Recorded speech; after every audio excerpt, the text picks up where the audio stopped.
journée des sciences de la Terre, elle s'organise tous les 2 ans à l'initiative de l'inspection générale des sciences et technologies du vivant, de la santé et de la terre. Et elles sont là pour faire vivre notre communauté, permettre à des professeurs formateurs, à des universitaires, à des professeurs de classes préparatoires aux grandes écoles, aux inspecteurs qui encadrent notre discipline et qui pilotent la discipline dans les académies, et puis aux inspecteurs généraux, de se former, de rencontrer des géologues et de travailler sur le terrain sur des objets qui font partie de nos programmes. Et cette année, c'est particulièrement important puisqu'on met en place les nouveaux programmes de seconde, de première et l'année prochaine de terminale. Alors pourquoi le VISO ? Pourquoi le VISO ? Eh bien, il y a 2 ans, nous avions fait la partie un peu française du côté de Briançon, 4 ans aussi, et cette année, à l'initiative du Centre briançonnais de géologie alpine, on nous a proposé ce terrain inédit qui présente en effet, comme le présentera le géologue, des particularités extrêmement intéressantes sur la géodynamique alpine et qui complète très très bien ce modèle qu'on construit avec nos élèves. Nous avons décidé de commun accord, ensemble, depuis plusieurs années, d'organiser des journées de sciences de la Terre pour les profs qui souhaitaient y participer, et surtout au niveau de l'inspection, que les inspecteurs aussi bien généraux, 3 aujourd'hui présents, des IPR, donc une bonne douzaine présents, et puis des profs qui sont des profs qui travaillent avec les IPR en direction des enseignants, soient là pour observer un objet qui est assez emblématique, que beaucoup voulaient voir depuis des années. Puis on a choisi, de la même façon qu'on avait choisi le Khéra l'année dernière, cette année on a choisi le VISO. Moi je suis convaincu qu'on ne peut faire de la transposition didactique que quand on maîtrise très bien le fond scientifique. Donc il faut en effet que nos professeurs aient d'abord ces connaissances pour pouvoir les transposer auprès de leurs élèves. Alors déjà c'est pour les profs important de connaître ces mécanismes, mais c'est aussi un moyen de montrer qu'il y a des choses qui se font sur le terrain, et on est très attaché à ce que nos élèves soient confrontés au réel et au concret. Et évidemment, les sorties sur le terrain, les stages sur le terrain induisent ces pratiques.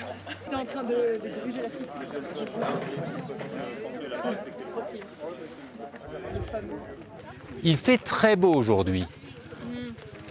On est sur le versant piémontais, qui est un versant chaud et humide. Et logiquement, l'air chaud et humide monte le long des pentes, et une fois arrivé à une certaine altitude, condense. Et du coup, c'est tout à fait normal d'avoir ce temps-là. En Italie, ça ne s'appelle pas de la brume, ça s'appelle la nebbia. Voilà. Et avoir ce temps, c'est quelque chose de logique. La nebbia est particulièrement peu dense aujourd'hui. Mais il arrive des jours où on ne voit pas ses pieds. Voilà, ça m'est arrivé. Voilà. Donc, et d'ailleurs, quand j'ai travaillé un peu au VISO, il m'est arrivé de rentrer, d'avoir un peu les pétoches, et de rentrer parce que j'étais perdu au pied des barres là-haut. Ça parpinait un petit peu, et à 2h de l'après-midi, je rentrais au refuge en disant au gardien Hervé, je lui disais, écoute, je ne savais plus trop où j'étais, j'ai voulu rentrer, et lui il me disait, mais quoi, t'es déjà là, mais il fait super beau. Bon, voilà, ok, c'est la nebbia. Alors le principe, c'est que demain matin, elle disparaît, elle n'existe pas. Donc demain matin, on a un panorama entièrement dégagé, tout beau. La différence majeure que vous avez vue tout de suite en arrivant ici entre le Khéras et le VISO, c'est que devant nous, on a une succession de parois rocheuses, et donc très très peu de sédiments ou pas du tout de sédiments. Toutes les parois rocheuses qui sont là, c'est des ophiolites au sens strict du terme, c'est-à-dire des péridotites, des gabbros ou des basaltes. Et la quantité de sédiments, elle est extrêmement réduite. On en verra demain. C'est des bandes plus ou moins continues, mais qui font une dizaine de mètres d'épaisseur à tout casser. Alors que quand on est dans le Khéras, si on commence la coupe en sortant un château Khéras, on rentre dans les schistes lustrés, et jusque au refuge Balive-Viso là derrière, la source du Guil, on est dans les schistes lustrés. Donc on a une épaisseur de sédiments qui est, à vol d'oiseau, il y a combien là, les Kérassins? Une vingtaine de kilomètres quoi, entre les deux. D'accord? Compte tenu du pendage des schistes qui est, alors j'oriente les choses, hein, le Khéras est là, les schistes ont ce pendage-là, le Viso est dessous, et Doramaïra encore dessous, comme on vient de voir. Et bien compte tenu là, du pendage, ça nous fait des épaisseurs de plusieurs kilomètres peut-être même une dizaine de kilomètres d'épaisseur de sédiments côté Queyras, alors qu'on a 3 km ou 4 km d'épaisseur d'ophiolite côté Viso. Donc il y a deux choses complètement différentes et peut-être qu'une interprétation simple, pas nécessairement exacte mais simple, serait de dire que pendant la subduction, les ophiolites à proprement parler sont passés en subduction et qu'on a détaché la couverture sédimentaire qui s'est accumulée et à ce moment-là, le Queyras, on l'interprète comme un prisme d'accrétion sédimentaire. D'accord ? Voilà. Il y a des partisans de cette hypothèse, il y a aussi des opposants. Okay, mais en première approximation, c'est une très bonne hypothèse. L'autre différence entre le Queyras et le Viso, c'est le métamorphisme. Le métamorphisme alpin dans le Viso, il appartient au faciès des éclogites. Donc une des choses qu'on devra faire demain, c'est voir ce métamorphisme et voir des éclogites autant que possible. Alors que le métamorphisme alpin dans le Queyras, il appartient au faciès des schistes bleus. D'accord ? Donc il y a une différence d'intensité de métamorphisme entre les deux. Là aussi, ça s'interprète relativement bien si on pense que la croûte océanique est allée en profondeur, la couverture s'est détachée, la croûte océanique elle-même, elle a plongé plus profondément dans la zone de subduction que les sédiments dans le prisme d'accrétion et donc elle est plus métamorphique. Voilà, donc c'est deux choses qui s'interprètent assez simplement. Du coup, les minéraux sont différents. On est d'accord ? Dans le Queyras, la glaucophane, la jadéite, la leuphsonite, voilà, les 3 minéraux clés. Ici, on a du grenat, on a aussi de la glaucophane, et puis on a un pyroxène jadéitique qui s'appelle l'omphacite, le pyroxène vert. Donc ça, demain, on le détaillera un peu parce qu'on verra les différentes choses sur place. Alors la dernière chose à savoir concernant le Viso lui-même, c'est qu'en fait, ce n'est pas une masse unique. Il ne faut pas imaginer que c'est une succession continue depuis la base jusqu'au sommet. Il n'y a pas des serpentinites à la base, puis des gabbros, puis des basaltes en haut. D'accord ? Il y a plusieurs écailles qui ont des lithologies différentes et peut-être même des métamorphismes alpins différents. L'histoire sédimentaire du massif d'Oramaira est un petit peu différente de l'histoire sédimentaire classique du Briançonnais. L'histoire sédimentaire classique du Briançonnais, on est sur l'épaulement du rift, on ouvre l'océan, on est sur l'épaulement du rift et on émerge de sorte que le lias est, dans le Briançonnais classique, absent. D'accord ? On a le Trias très épais, quartzitique à la base, carbonaté ensuite. Le lias est absent et on recommence la sédimentation au Dogger ou au Malm avec les fameux marbres de Guillestre. Bon, eh bien ici, on est d'Oramaira, c'était au pied des grandes failles normales, très proche de l'océan. Et du coup, comme l'extension, elle est jurassique, eh bien, dès le Jurassique inférieur, dès le lias, on reçoit les produits d'érosion de l'île briançonnaise. D'accord ? Ça, c'est une chose qui a été très bien établie par Lemoine et de Belma dans les années 50-60, voilà, qui est très classique. Donc on sait, en termes de paléogéographie, que quand on commence à ouvrir l'océan, il y a effectivement un épaulement de rift qui est le Briançonnais, et puis la portion la plus distale de la marge, la plus proche de l'océan, elle s'enfonce doucement pendant tout le lias à moins 1000, moins 2000, voilà, jusqu'à être un fragment continental très profond. Voilà. Et donc c'est cette portion de la marge très amincie, très proche de l'océan, qui va finalement passer en subduction très profond. Logique, là aussi. Oui, il y a une logique dans tout ça. Hein. Je résume la situation parce qu'il y a des discussions à ce sujet, mais je résume la situation de la manière suivante. Au degré zéro de nos connaissances, il y avait l'Europe d'un côté, Adria de l'autre. Adria, c'est aussi appelé Apulia. Okay, mais je l'appelle Adria parce que c'est plus simple en termes d'étymologie. Bon, Adria. Entre les deux, il y avait un bassin océanique qu'on appelle, je ne sais pas, la Thétis ligure, la Thétis, ou le bassin liguro-piémontais. Parce que les ophiolites se voient en Ligurie et dans le Piémont. Voilà, on est dans le Piémont. Alors, ça c'est une chose. Maintenant, la plupart des géologues reconnaissent qu'il existait au moins un autre bassin océanique qui est entre le domaine briançonnais et le domaine dauphinois. C'est-à-dire que si je prends le col du Petit Saint-Bernard, ou si je descends jusque l'Argentière-la-Bessée, il y a là toute une série d'unités qui s'appellent valaisannes quand on est au nord ou subbriançonnaise quand on est au sud. Et pour un grand nombre de géologues, voire peut-être tous les géologues aujourd'hui, il y avait à cet endroit-là aussi un océan, que les Suisses ont appelé l'océan valaisan. D'accord? Alors, quand un géologue dit océan, il y en a toujours un dans la salle, ça s'est encore passé la semaine dernière, il y en a un dans la salle qui se lève et qui dit « Oui, mais qu'est-ce que tu entends par océan ?» Alors, vous connaissez tous le problème ride rapide, ride lente. D'accord? Les rides rapides, ça donne des séquences ophiolitiques extrêmement épaisses de type Omanet. Les rides lentes, ça donne des séquences ophiolitiques complètement atypiques. C'est-à-dire qu'il n'y a pas cette organisation classique serpentinite, gabbro, basalte.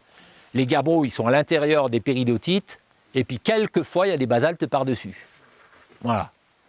Mais ce qui caractérise une ride lente, c'est que le manteau, il est à l'affleurement. D'accord?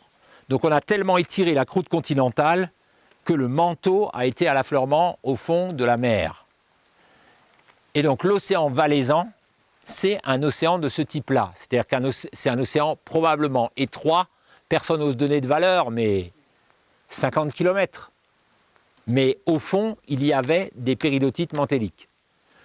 Quant à la largeur de l'autre océan, l'océan liguro-piémontais, eh bien, les estimations convergent aujourd'hui vers quelque chose qui est de l'ordre de, allez, j'ai l'impression que les gens optimistes, ils vont dire 300 km et les pessimistes vont dire 200 km. Donc c'était un tout petit océan. C'était la taille de la mer Rouge. Ça n'a jamais été plus grand. Il ne faut pas imaginer qu'il y avait un océan Atlantique qui a subducté. D'accord? Alors, les raisons pour lesquelles on dit ça, ah oui, c'est que la subduction n'a jamais existé. Parce que... Oui, je m'explique. Ah, c'est terrible ça, hein, mais c'est encore une semaine de discussion là. Je m'explique. Si vous faites pour vos élèves un schéma d'une zone de subduction, on est tous d'accord, vous allez montrer une plaque qui plonge là. À une centaine de kilomètres de profondeur, elle se déshydrate. Et puis dans la plaque supérieure, il y a un bel arc volcanique. Eh bien ça n'existe pas ici. L'arc volcanique, jamais personne ne l'a trouvé. Il n'existe pas. Alors, il y a différentes manières d'aborder le problème. Il y a les géologues qui disent l'arc volcanique, il a existé, il a été érodé. Oui, mais l'arc volcanique, c'est pas que des volcans, c'est aussi tous les plutons qui sont en dessous. Et les plutons, ils sont où? Ah, ils sont trop profonds pour qu'on les voie. Ça commence à faire cher, hein, entre les choses qui étaient en surface, qu'on a évacuées avec l'eau de pluie, et les choses qui sont en profondeur, qu'on ne voit surtout pas parce qu'elles ne sont pas encore à la surface, ça devient cher. Bon, alors, les choses deviennent très simples. Si l'océan, il fait seulement 200 km de large. S'il fait 200 km de large, en réalité, on a subducté, entre guillemets, tellement peu de matériel qu'il n'a jamais eu le temps d'hydrater le coin de manteau qui est au-dessus et qu'il n'y a jamais eu d'arc qui s'est formé. Donc, si l'océan est étroit, on a une manière très simple de comprendre qu'il ne se soit pas développé d'arc en arrière. Alors par contre, quand les géologues disent qu'il n'y a pas eu de subduction, eh ben ça fait référence pour les mécaniciens. Pour nous, il y a eu une subduction, puisqu'on va avoir des éclogites. Tiens, les voilà. Elles sont là. Bon. Mais la question est, normalement, une zone de subduction, c'est quand, idéalement, c'est quand la lithosphère océanique mature, est devenue très dense, et puis elle en a marre de flotter, et elle se décide à plonger, à disparaître en profondeur. Mais pour ça, il faut qu'elle soit grande et large, vieille. Tout ça, ça ne marche pas. Donc pour les gens qui font des modèles mécaniques dans les Alpes et qui cherchent à contraindre l'évolution mécanique, eh bien la subduction, elle ne peut pas répondre à ce critère-là. Et dans ce sens-là, ces gens-là aujourd'hui, ils aimeraient que nous, géologues, on abandonne le terme de subduction dans les Alpes. D'accord? Bon. C'est, eh ben justement, la question est de savoir quelle est la force, quelles sont les forces qui sont responsables de ça. Il nous manque le moteur, mais c'est exactement ça. Ça, c'est une des grandes questions aujourd'hui en géologie alpine, c'est quel a été le moteur qui a permis d'enfuir l'océan liguro-piémontais. Bon, voilà l'essentiel de ce que vous avez ce soir à savoir sur le Viso.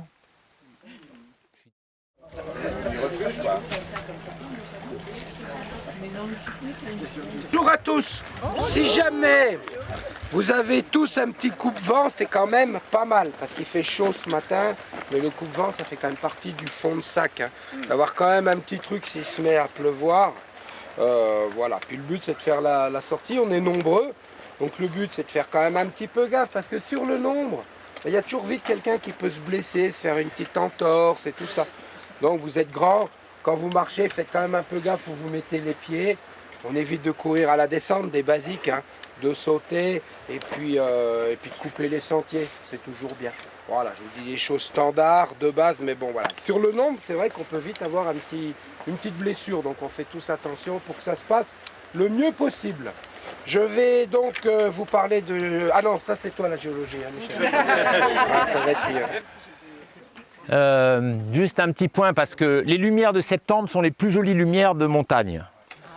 Ah, et pour les géologues, c'est fantastique parce qu'on voit très bien les différents types de roches. On carte à la jumelle. Les jumelles, en géologie, ça s'appelle, vous savez sans doute, le marteau suisse. Voilà, c'est quelque chose d'indispensable. J'ai une paire de jumelles dans mon sac. Alors, je décris rapidement ce qu'on voit, parce que pour une fois, on voit les choses exceptionnellement. Alors, là, il y a un sentier qui part, qui monte, on voit une personne en rouge, on voit un petit groupe de personnes là-bas qui montent encore. Et la première barre rocheuse qu'on voit là sur la droite, elle est très sombre, d'accord? Ça, ce sont des serpentinites. Voilà, c'est l'unité dite BS, serpentinite basale, parce que c'est la première unité dans l'empilement de nappes. Ensuite, il y a devant nous, là, deux falaises. Il y a une première falaise à la base de laquelle il y a un sentier qui descend. Ce sera notre sentier de retour. D'accord? Cette falaise, on voit tout de suite qu'elle n'a pas la même couleur que la falaise qui est au-dessus. La falaise qui est là au premier plan, elle est constituée de gabbro, de métagabbro. Et c'est l'unité qui est appelée, dans votre petit texte ici, LS, l'unité du lac supérieur. D'accord, essentiellement constituée de gabbro. Ensuite, la grande falaise qui est au-dessus, alors il y a deux plans en réalité, il y a un premier plan, un deuxième plan.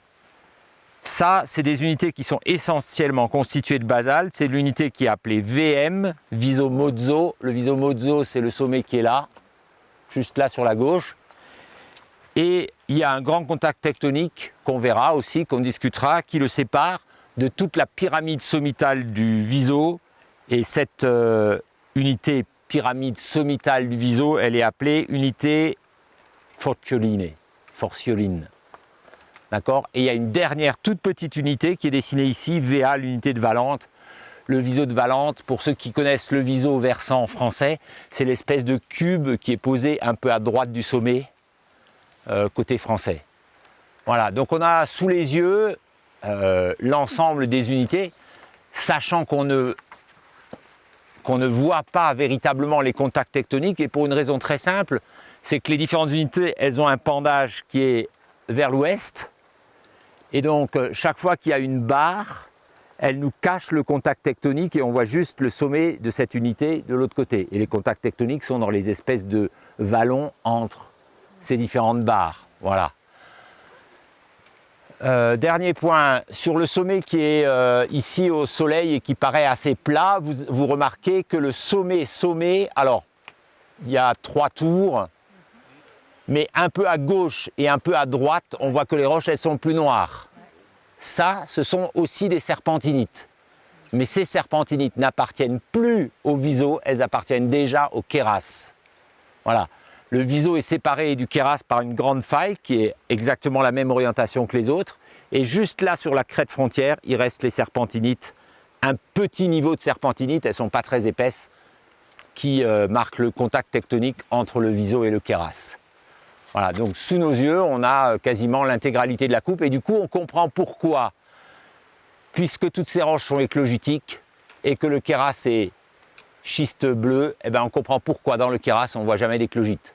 Parce que l'essentiel des cours d'eau et des glaciers, ils ont tout transporté les éclogites vers la plaine du Pô. Et de côté Queyras, eh ben, ils transportent quasiment rien. Voilà. Vous devez aussi vous souvenir, mais certains d'entre vous le savent, que parmi les roches éclogitiques du massif du Viso, il y a des jadéitites, c'est-à-dire des roches exclusivement constituées de jadéites, ou à peu près exclusivement constituées de jadéites. Et ces roches, elles étaient très prisées par les hommes préhistoriques, au néolithique en particulier. Ils en faisaient des haches polies, des haches d'apparat, des haches qui ne servaient pas à abattre des arbres, pas en tant qu'outil, mais simplement en tant que symbole de leur pouvoir. Et on a pu démontrer que, par exemple, ces très belles haches d'apparat qui ont été trouvées à Carnac, en Bretagne, elles viennent du Viso. Donc c'était des matériaux de luxe, de prestige, qui étaient transportés sur des distances considérables, échangés. Et c'est seulement dans les années 80 qu'on a fini par trouver les carrières où ces roches étaient exploitées. C'est assez loin au sud d'ici, on ne peut pas y aller, c'est un peu difficile d'y aller dans la journée, mais c'est juste là, à une dizaine de kilomètres d'ici, à vol d'oiseau. Voilà. Alors ce qu'on va faire nous, on va prendre le chemin qui monte classiquement au refuge Quintinosella. Le chemin qu'on voit, on traverse les sources du Pô, puis on monte là tranquillement. Et vous voyez qu'on arrive sur un premier affleurement là, directement, qui est à moitié à l'ombre, à moitié au soleil. Le chemin passe au pied de cet affleurement et on va s'arrêter là. Alors si on a bien compris l'organisation globale des choses, comme les pendages se font vers l'ouest et que je traverse une vallée, eh bien ici j'ai un V de vallée. Et les roches que je retrouve, le premier éperon arrondi qu'on a juste en face de nous ou là-bas, sont constitués de ces roches très sombres qui sont des péridotites. Donc notre premier affleurement sera dans l'unité des serpentinites basales.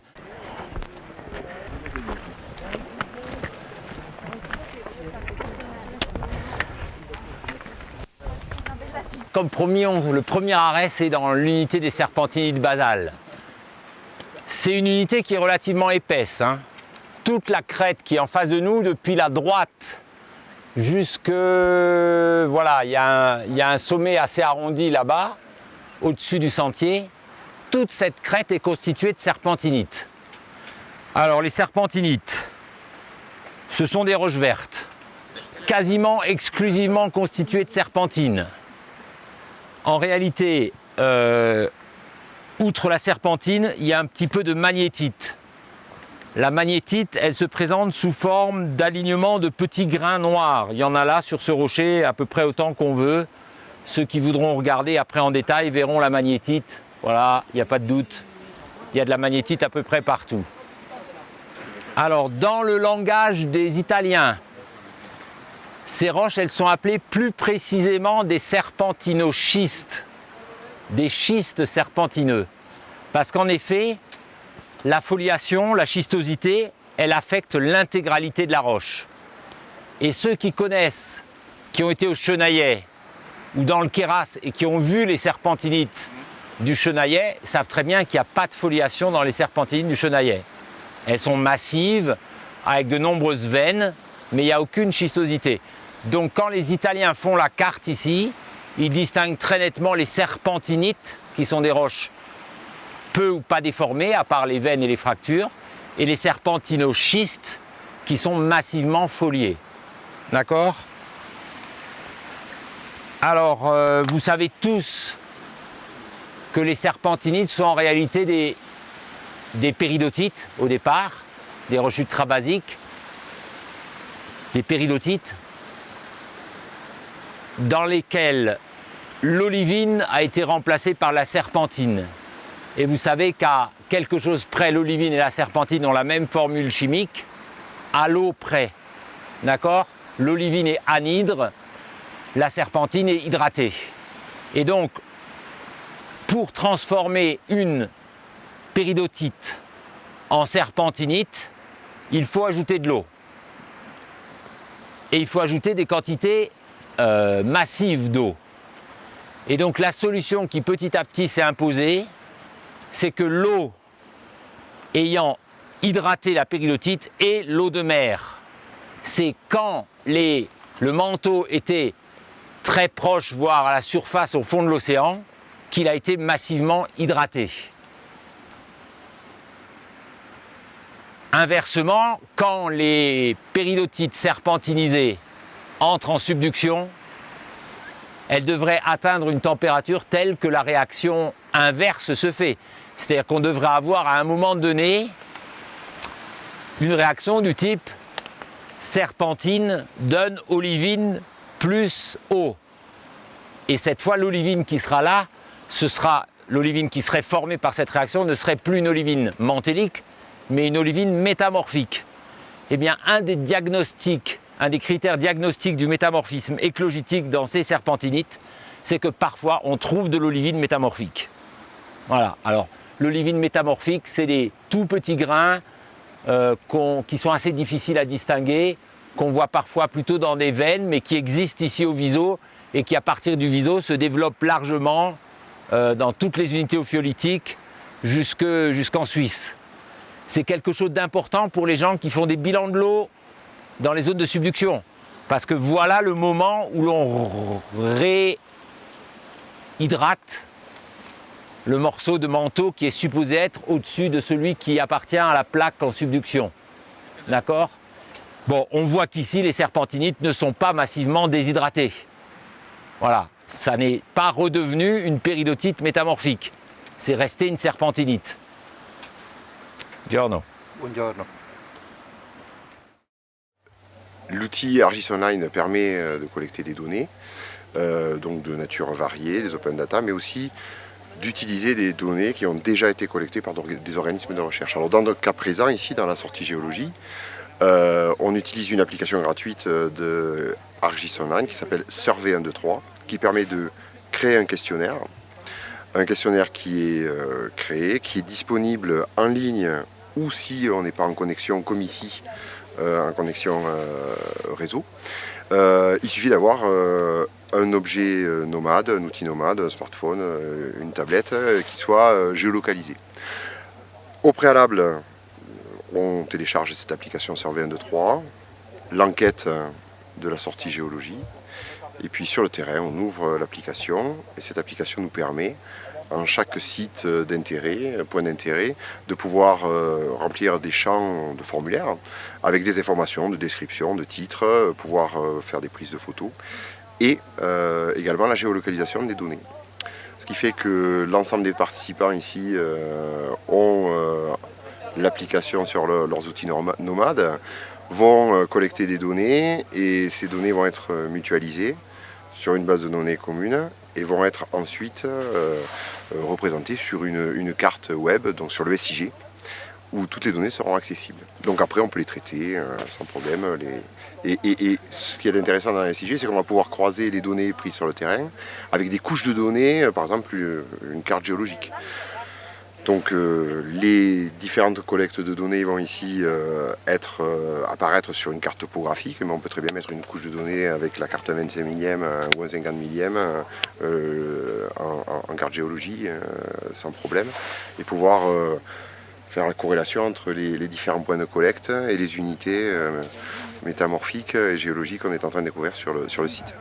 Alors là, on est 45 je crois, hein, donc ça permet de croiser et de multiplier les observations. On peut imaginer aussi plusieurs groupes qui auraient je dirais des missions particulières par rapport à tel ou tel objet sur un même lieu. Donc ça permet aussi de démultiplier la force et le pouvoir d'observation et de collecte d'informations. Voilà, on pourrait affecter à chaque groupe une unité ou telle espèce végétale en recensement et en inventaire, et pouvoir collecter ensuite l'ensemble des données sur une carte collective, une carte numérique.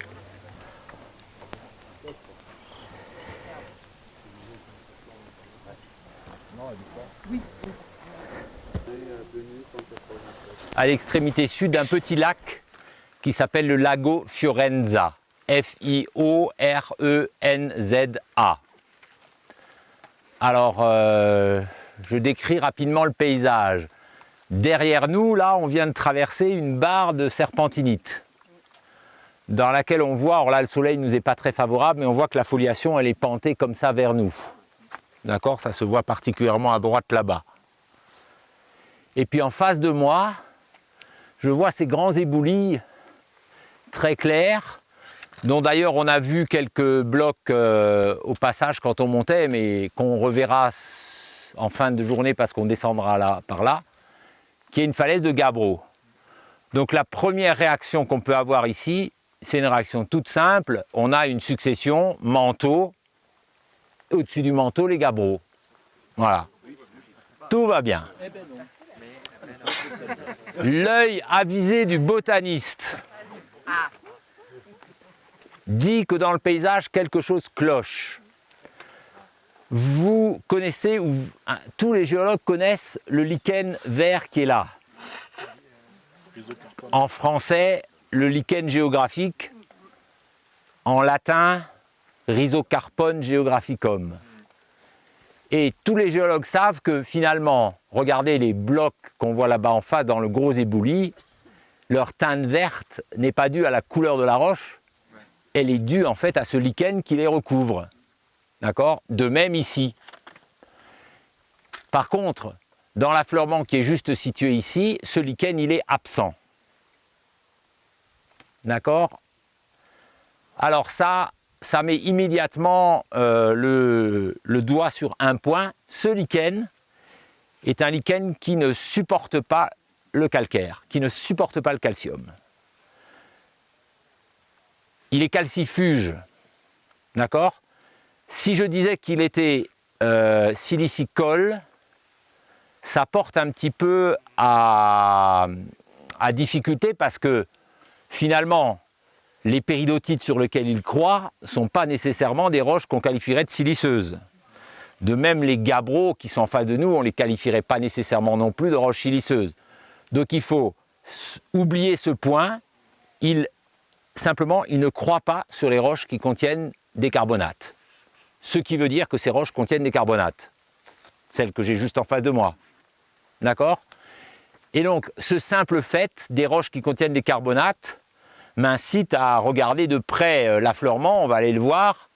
Alors cet affleurement, il est constitué en réalité de calcschistes. Qu'est-ce que c'est des calcschistes? J'en ai un petit bout dans la main. C'est une roche qui est en général très schistosée, constituée de quartz, de calcite et de mica. C'est nos schistes lustrés pour les auteurs français. Hein. Voilà. À ceci près qu'ici la taille de grain est assez forte. Mais c'est ça, un schiste lustré, hein, d'où l'ancienne appellation de ces complexes ophiolitiques comme étant roche verte et schiste lustré. Là, on a les deux sous les yeux. On a dit, un protolithe de départ pourrait être un calcaire qui va donner un marbre. L'autre pôle, en termes de protolithe, c'est une argile. Et une argile, en général, ne contient pas de calcium, ou très peu de calcium. Donc elle devrait donner un schiste ardoisier ou un micaschiste, mais quelque chose, une roche dans laquelle il n'y a pas de calcium. D'accord? Ces roches contiennent à l'évidence de la calcite. Si on utilisait l'acide chlorhydrique, elle ferait effervescence, et en particulier le niveau qui est là. Et vous savez très bien qu'entre un calcaire et une argile, on a tous les intermédiaires que je vais appeler les marnes. Les calcaires marneux, les marnes argileuses, etc. D'accord? Eh bien, les calcschistes, ce sont d'anciens calcaires argileux ou d'anciennes marnes. Voilà, ce sont des métamarnes, si je voulais ajouter le préfixe méta. Voilà. La question qui se pose maintenant, c'est, j'ai évidemment détruit, ayant identifié ces roches, l'hypothèse de départ qui disait que j'ai le manteau surmonté par les gabbros. C'est mort. Voilà. Puisque j'ai des calcschistes ici, et que c'est des sédiments a priori mésozoïques déposés au fond de l'océan, eh ben, je suis obligé, évidemment, entre les gabbros qui sont là-haut et les serpentinites qui sont là, de placer un contact tectonique. Et ça, c'est le contact tectonique entre l'unité basale, les serpentinites, et cette unité des gabbros. Voilà, le contact tectonique, il passe ici. Alors, comme ce contact tectonique, il est ductile, les géologues ont tendance à ne pas utiliser le terme de faille. Ils préfèrent utiliser le terme de zone de cisaillement. Et on pourrait appeler ça la zone de cisaillement du lago Fiorenza. Voilà. Ça, c'est une vision pétrologico-structurale. Voilà. Maintenant, il y a une autre question à laquelle il faut essayer de répondre, c'est de se dire, après tout, ces sédiments se sont déposés dans un domaine océanique sur un substratum. Et donc, j'ai deux solutions à cet égard. Soit ils se sont déposés sur les serpentinites parce que le manteau était exposé au fond de l'eau, soit ils se sont déposés sur les gabbros parce que c'était les gabbros qui étaient exposés au fond de l'eau.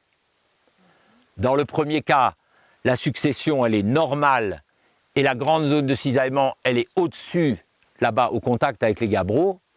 Dans le second cas, la succession elle est à l'envers, puisque le contact stratigraphique initial il est là-haut, et la succession est à l'envers, et le contact tectonique, il est là où nous sommes, quasiment. D'accord ? Éventuellement, je peux toujours faire plus complexe, mettre un contact tectonique en haut et un contact tectonique en bas. Et donc, l'autre philosophie, quand on carte ici, c'est de s'intéresser non pas tant à la structure alpine de tout cet ensemble-là, mais à ce qui reste de la structuration jurassique de l'océan. Et ça, c'est le papier de Gianni Balestro, c'est-à-dire des Turinois. Voilà, on va opposer, on va dire, les Turinois d'un côté, les Parisiens de l'autre. D'accord ? Et eux, ce qu'ils cherchent, c'est exactement ça, c'est où est le contact stratigraphique. Est-ce que je suis capable de reconnaître une polarité dans ces séquences qui me permet de dire si c'est à l'endroit ou si c'est à l'envers. Et éventuellement, vous avez vu qu'il faut du courage, aller chercher le contact entre ces roches et les gabbros. Ici, c'est peine perdue. Allez, je ne vais pas m'amuser à creuser dans les éboulis pour aller chercher le contact. Je serais mort avant d'y arriver. Mais on se dit que si je prolonge par là-bas, tiens, je vais finir par trouver le contact. Voilà. Ou si je prolonge dans cette direction, je vais finir par trouver une arête sur laquelle je vais voir le contact et je vais pouvoir dire quelque chose. Ça, c'est une stratégie possible pour un géologue. La géologie, elle est essentielle dans l'enseignement. Elle est essentielle à la fois parce qu'elle permet de mener une confrontation entre les données de terrain et la construction conceptuelle, la construction théorique qu'on cherche à faire aux élèves. Et elle est essentielle parce que c'est à la fois une forme de pensée sur le fonctionnement de la Terre actuelle. Et ici, dans les Alpes, nous cherchons à reconstituer l'histoire de la chaîne en mobilisant un certain nombre d'indices de nature tectonique, pétrologique. Et ces indices vont permettre de reconstituer une histoire, donc de mener un raisonnement qui finalement est un raisonnement d'une autre nature d'un point de vue épistémologique par rapport au raisonnement fonctionnaliste sur le fonctionnement de la Terre actuelle et mobilisant des lois notamment physico-chimiques. Donc c'est à la fois formateur pour la pensée et ça aide également l'élève à construire une vision systémique du monde qui est essentielle dans l'enseignement des sciences de la vie et de la Terre. C'est aussi un enseignement qui est important pour se projeter l'élève vers un certain nombre de métiers en lien avec les géosciences, qu'il s'agisse des métiers de recherche fondamentale ou de tout ce qui est géotechnie, géologie appliquée, à la fois en BTS, puisqu'on a un BTS géologie appliquée, ou en formation universitaire et grande école. Toute la richesse du terrain, c'est la complexité, c'est-à-dire que quand on est en classe, on travaille sur des objets qui ont été sélectionnés par l'enseignant, des objets, je dirais, épurés, choisis pour leur facilité d'accès, et là on est face à une complexité qu'il va falloir interroger, et c'est tout le rapport entre le réel et la construction théorique qui est vraiment riche, mais qui est à la fois une source de difficulté, donc ça nécessite tout un talent pédagogique, et d'où l'importance de la formation du professeur, pour arriver justement à sans dénaturer la dimension scientifique, les modèles scientifiques actuels, arriver à faire une transposition scientifique qui soit adaptée au niveau des élèves. Donc c'est une vraie complexité, mais ce qui fait la richesse du terrain. Ici, il reste deux choses à montrer. Il reste un, les brèches, et deux, la lawsonite. Le principe de base, quand on regarde des marbres ou des calcschistes, est le suivant. Vous savez que la calcite, elle se dissout plus vite que tous les autres minéraux. Donc, ce qui est en creux est calcitique, ce qui est en relief est silicaté. Et je remarque immédiatement là, une foliation avec des niveaux plus ou moins micacés, des niveaux plus ou moins carbonatés, plissés. Et là, regardez en relief, là, ça et ça, c'est des roches silicatées. Et voilà, ça c'est un sédiment qui contient des niveaux carbonatés, c'est un marbre impur, mais aussi des brèches de roches basiques. Et ces roches basiques, elles sont d'ailleurs éclogitisées, parce qu'en réalité, ce que je vois là, c'est le pyroxène jadéitique. D'accord, les roches, il n'y a aucune raison, tout l'ensemble a été soumis au métamorphisme éclogitique, et pour de simples raisons de différence de composition chimique, les carottes restent des carottes, et les patates deviennent des patates cuites. D'accord ? Puisque la différence de composition chimique existe au départ, eh bien, l'assemblage minéralogique y change, mais ne détruit pas la composition chimique de départ. Alors ces niveaux de brèche font des niveaux d'épaisseur à peu près métriques, et les éléments, les clastes que l'on trouve, ils sont parfois centrimétriques, parfois décimétriques, parfois métriques, non ? Il y en a un gros morceau là. Voilà. Là, il y a un très gros bloc, ici exactement, voilà, qui est plurimétrique même, à l'intérieur de ces marbres. Voilà. Et donc ça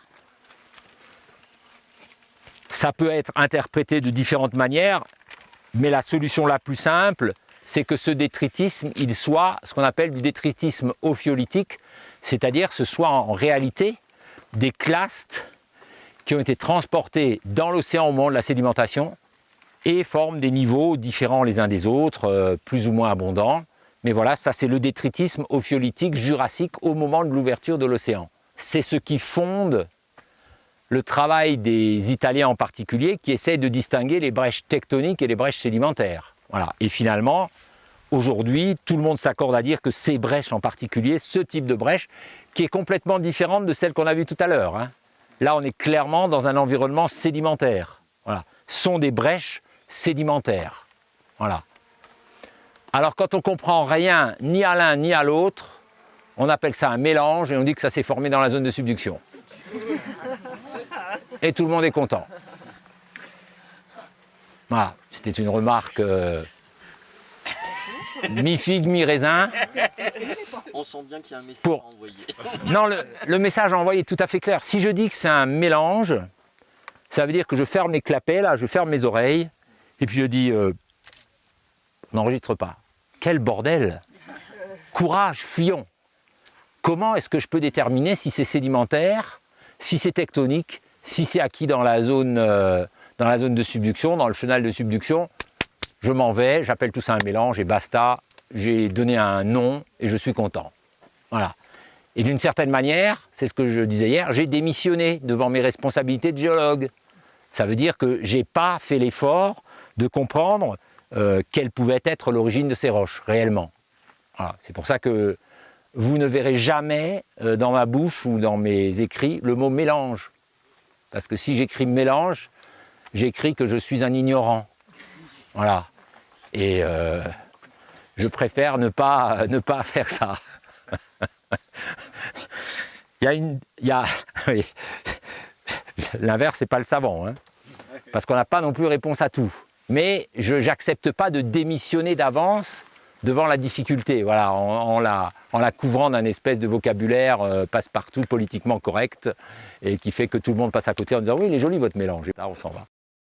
Le public, c'est essentiellement à la fois des cadres, donc des inspecteurs et des formateurs académiques. Donc l'enjeu est de pouvoir démultiplier ce type de formation en académie à travers les plans académiques de formation et également de produire des ressources. Dans de nombreuses académies, il existe des lithothèques dans lesquelles on a des données de terrain, des échantillons, des affleurements photographiés et légendés qui sont des supports également régionaux pour permettre aux professeurs de partir avec leur classe sur le terrain dans un contexte plus local et plus régional. Donc c'est d'essaimer, de donner un état d'esprit, d'entretenir la flamme et la motivation.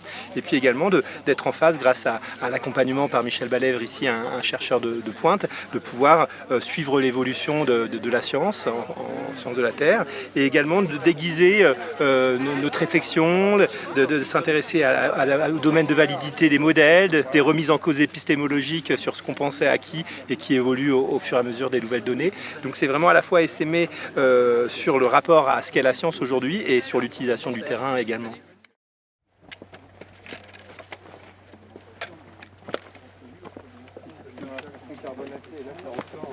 Le lago Fiorenza est là, juste en dessous, et nous on va aller au lac supérieur. D'accord? Et ici il y a un petit col qui permet un passage très facile qui est appelé le Coletto Fiorenza. On commence à partir de maintenant à entrer dans l'unité des gabbros. Alors, il faut se sortir de l'esprit que les gabbros sont des roches homogènes. Il existe une grande variété de gabbros. Et ceci est d'autant plus vrai que, vous le savez très bien, les gabbros n'ont pas des compositions de liquides. Ce ne sont pas des liquides. D'accord? On dit souvent, je dirai d'ailleurs la semaine prochaine à mes étudiants, qu'un liquide de composition basaltique qui refroidit rapidement donne un basalte, ou dans un filon une dolérite, ou en profondeur quand il cristallise très lentement, donne un gabbro. En réalité, c'est faux. Eh oui. Non, chaque chose a un début. C'est faux pour la raison suivante. Vous connaissez tous le concept de chambre magmatique. Quand j'injecte le liquide dans la chambre magmatique, le liquide a une composition de basalte. Mais les premiers cristaux formés, ils s'accumulent au fond de la chambre. Et donc ce que j'ai au fond de la chambre magmatique, qui refroidit très lentement, c'est en réalité un mélange entre du liquide et des cristaux qui s'y sont accumulés. Et donc cet objet-là n'a pas la composition d'un liquide. Il a la composition d'un liquide plus les cristaux qui se sont accumulés. Et c'est ça mon gabbro. Donc les gabbros n'ont pas des compositions de liquide. Voilà. Et alors, tous les gabbros ne sont pas des cumulats, mais tous les gabbros ont une part de cumulats non négligeable. Voilà. Ce qui fait que j'ai une série possible, toute une série possible de gabbros différents les uns des autres. À l'extrême, si les premiers cristaux formés sont des olivines, et que seulement les olivines sédimentent au fond de la chambre magmatique, j'aurai une roche qui sera uniquement constituée d'olivines, qui sera donc une péridotite de cumulats, et non plus une péridotite mantélique. D'accord? Évidemment, je peux avoir de l'olivine qui sédimente au fond, mais il reste un petit peu de liquide qui va donner du plagioclase, et j'aurai un gabbro à olivine, qu'on appelle dans le langage savant une troctolite. Et puis, je peux avoir des cristaux de pyroxène qui sédimentent au fond, qui s'ajoutent aux cristaux d'olivine. Et donc j'aurai un gabbro à olivine et pyroxène. Et puis, puisque je fais plus d'olivine, je vais avoir que du plagioclase et du pyroxène. Et j'aurai un gabbro standard, entre guillemets. Et puis, les roches continuent à évoluer. Dans les derniers termes, j'ai accumulé le titane, par exemple, et je fais des gabbros à plagioclase, à pyroxène, et avec des quantités très importantes d'un oxyde ferrotitané qui s'appelle l'ilménite. Et ça, c'est les gabbros que les géologues qualifient de gabbros ferrotitanés. Donc vous avez vu qu'entre une péridotite de cumulats et un gabbro ferrotitané, j'ai une marge considérable de roches qui ne sont pas nécessairement dans l'ordre où je viens de les décrire. Parce que ce que je viens de décrire, c'est comme si j'imaginais que j'avais mon verre de magma et que les roches et que les minéraux, au fur et à mesure, sédimentaient au fond. C'est pas ça qui se passe. Dans la chambre magmatique, je commence par cristalliser par exemple de l'olivine, et puis 100 ans après avoir fait les premiers cristaux d'olivine, je réinjecte du basalte. Et donc je repars sur un cycle. J'ai fait un premier cycle qui était péridotite de cumulats, gabbro à olivine, je réinjecte du basalte, donc je repars vers un cycle où j'ai de nouveau une péridotite de cumula, et puis un gabbro, et ainsi de suite, et je répète mon cycle de manière plus ou moins compliquée, de sorte que quand j'ai un édifice gabbroïque, eh ben, je peux avoir beaucoup de niveaux différents les uns des autres, de niveaux magmatiques, tous gabbroïques au sens large, mais tous différents un petit peu les uns des autres, d'accord? J'ai déjà une première indication sur cette carte que le complexe gabbroïque que j'ai en face de moi, ce n'est pas quelque chose d'homogène. Si c'était quelque chose d'homogène, j'utiliserais le même crayon de couleur. Or, entre les deux contacts tectoniques qui sont là, je vois 3 couleurs. Je vois la couleur jaune, l'espèce de jaune orangé là. Ça, c'est noté Mg parce que ce sont les gabbro-magnésiens. Ensuite, vous voyez qu'ici, il y a une tache verte qui est notée Fg, qui sont les gabbro-ferrotitanés. Et puis enfin, j'ai le niveau bleu là, qui est noté MP pour métapéridotite. Du coup, je comprends que dans l'ensemble qui est là, devant moi, je vais avoir beaucoup de gabbro-magnésiens, un petit niveau de péridotite et quelques gabbro-ferrotitanés. Alors maintenant que ce point est clair, 2 types de gabbro, les voici. Ça, c'est un gabbro. La première chose qui surprend la plupart des gens qui voient des gabbro-magnésiens, c'est qu'ils pensent que les gabbros sont des roches qui sont sombres. Alors qu'ici, on a des roches qui sont extrêmement claires. C'est un gabbro dans lequel je vois une foliation qui est très claire, il n'y a pas de quartz. Ce qui est blanc, c'est de la zoïsite. La zoïsite, elle remplace le plagioclase. Ce qui est un peu plus sombre ici, c'est ce qui remplace les pyroxènes. Et les pyroxènes des gabbros magnésiens, ils ont une caractéristique, c'est qu'en général, ils contiennent un petit peu de chrome.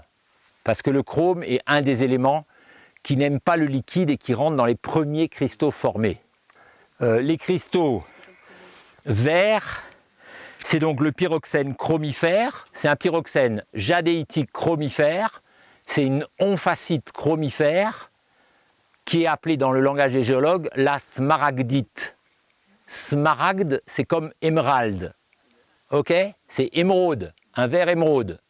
C'est faciès gabbroïque, c'est métagabbro à smaragdite, c'est les gabbros les moins différenciés, on va dire. Okay, les premières roches qui ont cristallisé à partir du magma dans le processus qu'on a évoqué tout à l'heure. D'accord, les pyroxènes ont cristallisé en premier, du coup ont intégré le chrome. Quand on dit intégrer le chrome, il ne faut pas imaginer que c'est une mine de chrome, hein. Si on analysait le chrome, on trouverait 0,5 ou 1% à tout casser dans le pyroxène, hein. Voilà, c'est pas beaucoup. Bon, je vous invite à aller regarder les blocs qui sont là, et surtout dans le petit passage qui est là, je m'arrêterai parce qu'il y a de très belles éclogites dans mon souvenir. Ça, c'est une éclogite au sens le plus strict de terme. Ouais. Grenat, pyroxène jadéitique, zoïsite et mica blanc. Et quoi qu'on en dise parfois, les sciences de la vie et de la Terre, c'est les sciences du complexe. Et la géologie, c'est aussi une science du complexe, puisque notamment à leur base sur des principes physico-chimiques extrêmement complexes, par les mélanges d'ions, par les mélanges de minéraux, par les formes de cristallisation, par l'enregistrement des contraintes, mais aussi parce qu'il y a une histoire, et que par exemple, comme on le voit ici très bien, un gabbro va être extrêmement varié en fonction de sa composition minéralogique initiale avant qu'il subisse le métamorphique de l'ensemble.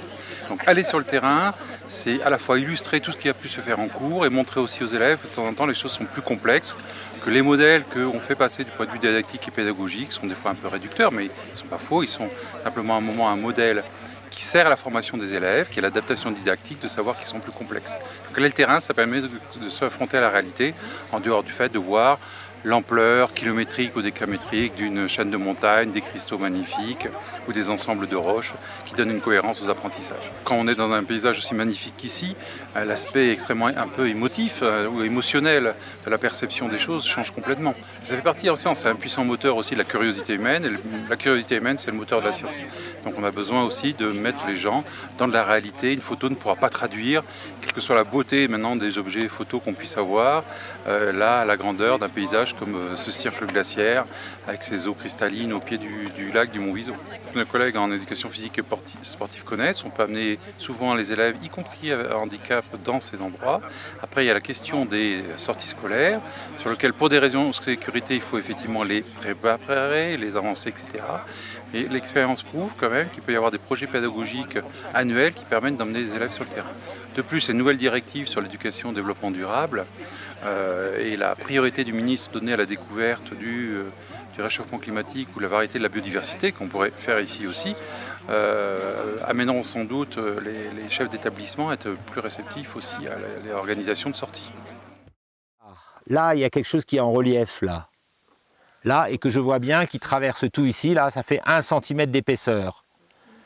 Ça, pour le coup, c'est une veine, une fracture qui est remplie d'un minéral vert. D'accord ? Ce minéral vert, quand je le regarde en détail, je m'aperçois que c'est un pyroxène jadéitique, lui aussi, que c'est de l'omphacite.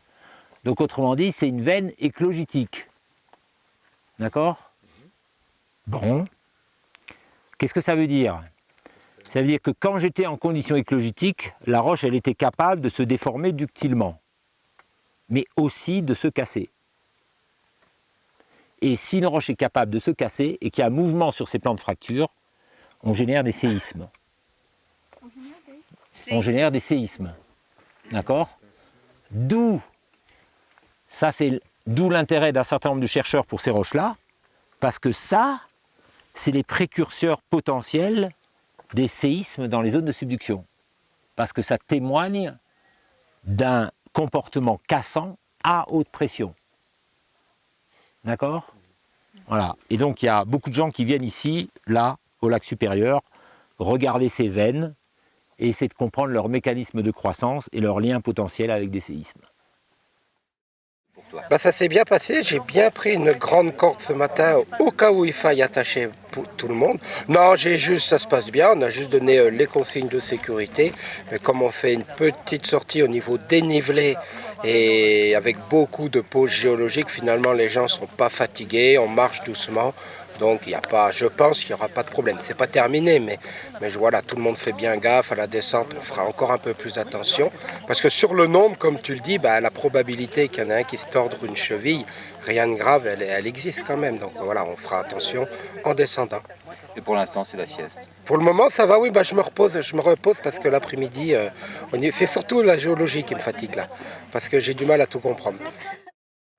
Alors moi je vérifie que les gens n'aient pas de problème à la montée.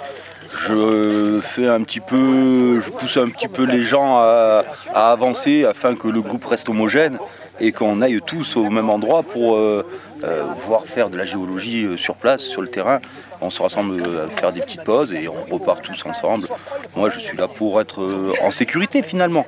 Ça fait quelques années que je travaille pour le CBGA et aujourd'hui je fais un petit extra. Ce qu'on va faire maintenant, on va continuer là, entre les deux lacs. On va essayer de trouver, pas un affleurement, mais des débris à peu près potables des métabasaltes pour examiner les métabasaltes.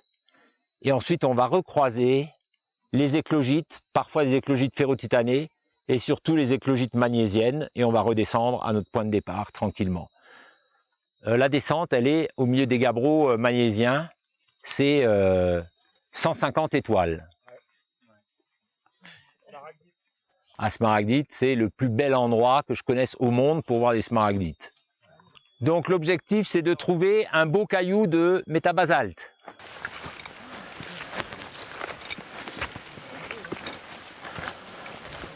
Bon, la falaise qui est au-dessus de nous.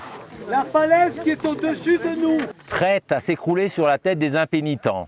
Prête à s'écrouler sur la tête des impénitents qui nous rejoignent ardemment. Elle est constituée de roches vertes Et donc, un géologue finit toujours par se demander qu'est-ce que c'était au départ. Alors, il y a dans ces roches un litage et une foliation qui sont parallèles et qui sont extrêmement fins. D'accord? Que je reconnais très bien sur les blocs ou en section. Voilà. J'ai pas de problème avec ça. Je vois que la roche, elle est assez homogène, sauf en ce qui concerne la distribution des espèces de taches blanches que je vois partout, qui ont l'air assez fréquentes dans certains niveaux et moins fréquentes dans d'autres niveaux. D'accord? Mais pour le reste, c'est une roche à grains assez fins. Je suis incapable de voir dans ces roches des espèces de petites macules blanches, plus ou moins dispersées, plus ou moins alignées. Donc ce n'est pas un métagabbro. C'est un métabasalte. Alors c'est un métabasalte qui, pour la minéralogie qu'il contient aujourd'hui, est constitué donc d'une matrice à grains très fins qui est verte. Mais vous avez tout de suite compris que le vert qui est là, c'est un vert qui est assez sombre et qui n'a rien à voir avec le vert Granny Smith du pyroxène jadéitique qu'on a vu tout à l'heure. Donc ça, c'est pas du pyroxène jadéitique. C'est plutôt un assemblage à grains très fins dans lequel on trouve de la chlorite, qui est verte, une amphibole verte de type actinote, et puis un petit peu d'épidote quelquefois, un peu jaune, voilà, qu'on voit plus ou moins abondante. Et les taches blanches, ce sont des taches d'albite. Albite, le pôle sodique pur des plagioclases. D'accord? Donc un minéral de basse pression. Donc clairement, l'assemblage qu'on voit ici, c'est un assemblage de basse pression. Cette roche, ce n'est pas une roche éclogitique. Elle a peut-être été éclogitique, mais en tout cas, la minéralogie que j'y vois aujourd'hui, ce n'est pas une minéralogie éclogitique. Donc quand je vois ça, alors cette roche, elle s'appelle une prasinite, d'un terme grec prasinos, qui veut dire vert.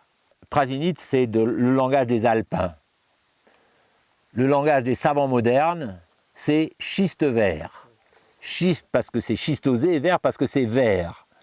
Et puisque c'est un schiste vert, c'est typique du faciès des schistes verts. Puisque les faciès métamorphiques sont nommés d'après les roches métamorphiques de composition basaltique dans le même faciès. Voilà. Donc pour des raisons pédagogiques, je n'utilise plus jamais le terme prasinite. Même si j'ai été éduqué avec. Mais parce que c'est tellement simple de dire aux étudiants, il y a les éclogites, le faciès des éclogites, les granulites, le faciès des granulites, les schistes verts, le faciès des schistes verts, les schistes bleus, le faciès des schistes bleus. Il y a une correspondance immédiate entre le nom du faciès et le nom de la roche métamorphique de composition basaltique ayant cristallisé dans les conditions pression-température de ce faciès-là. Voilà, tout se coordonne. Alors, ça n'est que le début des problèmes. Donner un nom à une roche, ça ne résout rien. Parce qu'en réalité, la question qui vient immédiatement à l'esprit, c'est est-ce que ces roches n'ont jamais été éclogitiques ou est-ce qu'elles sont passées dans le faciès des éclogites? Et ce que je vois aujourd'hui, c'est en fait la rétromorphose. C'est leur rééquilibration pendant le chemin de retour vers la surface. Tout le monde admet, ça c'est sans problème, que l'ensemble des métabasaltes qui sont là, plus ceux qui sont encore au-dessus, sont tous passés dans les conditions du faciès des éclogites. Dans certains cas favorables, on peut trouver même du grenat et de l'omphacite. Voilà.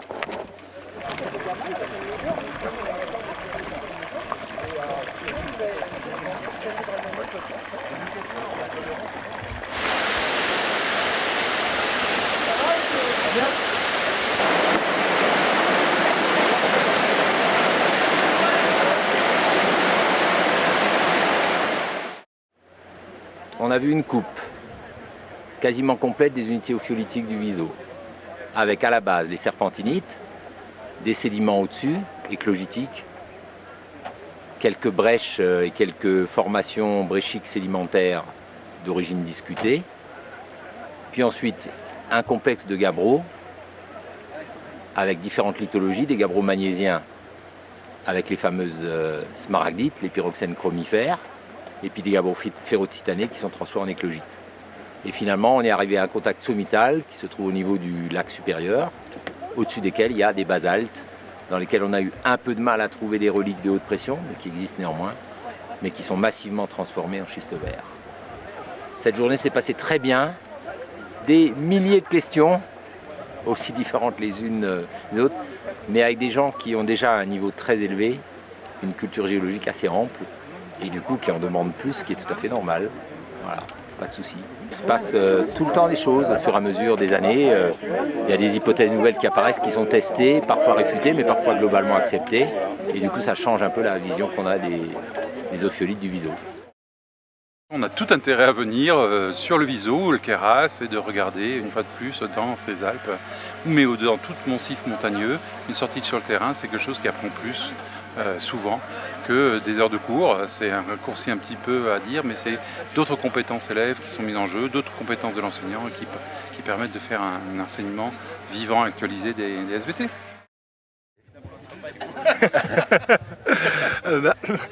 Ce qui est important à travers ce stage, essentiellement, c'est de faire vivre une communauté.